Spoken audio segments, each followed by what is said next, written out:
આમ તો રક્ષાબંધન સાથે ઘણી પૌરાણિક કથાઓ જોડાયેલી છે, પરંતુ એક વાત મહાભારત કાળ સાથે જોડાયેલી છે. દ્રૌપદી અને ભગવાન શ્રી કૃષ્ણની દંતકથા મુજબ જ્યારે ભગવાન શ્રી કૃષ્ણએ શિશુપાલના વધ દરમિયાન સુદર્શન ચક્રનો ઉપયોગ કર્યો હતો ત્યારે તેમની આંગળી કપાઈ ગઈ હતી. જ્યારે દ્રૌપદીએ આ જોયું ત્યારે તેણે તરત જ તેની સાડીનો પલ્લુ ફાડી નાખ્યો અને ભગવાન કૃષ્ણની આંગળી પર બાંધી દીધો. ભગવાન દ્રૌપદીના આ ભાવથી ખૂબ જ પ્રસન્ન થયા અને જીવનભર તેનું રક્ષણ કરવાનું વચન આપ્યું.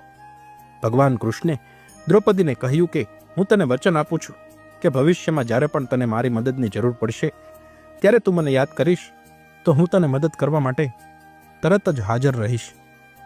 એવું માનવામાં આવે છે કે આ વચનને કારણે જ્યારે દરબારમાં દ્રૌપદીની નમ્રતાને કોઈ બચાવી શક્યું નહીં ત્યારે એમણે શ્રી કૃષ્ણનું સ્મરણ કર્યું અને ભગવાન તરત જ પ્રગટ થયા અને દ્રૌપદીની નમ્રતાને બચાવી.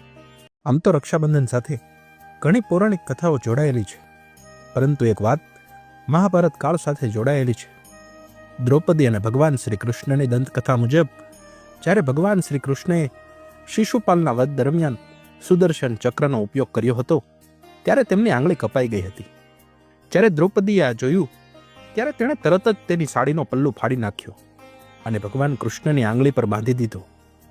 ભગવાન દ્રૌપદીના આ ભાવથી ખૂબ જ પ્રસન્ન થયા અને જીવનભર તેનું રક્ષણ કરવાનું વચન આપ્યું.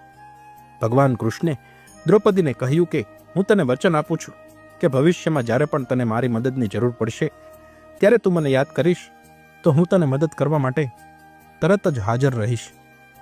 એવું માનવામાં આવે છે કે આ વચનને કારણે જ્યારે દરબારમાં દ્રૌપદીની નમ્રતાને કોઈ બચાવી શક્યું નહીં ત્યારે એમણે શ્રી કૃષ્ણનું સ્મરણ કર્યું અને ભગવાન તરત જ પ્રગટ થયા અને દ્રૌપદીની નમ્રતાને બચાવી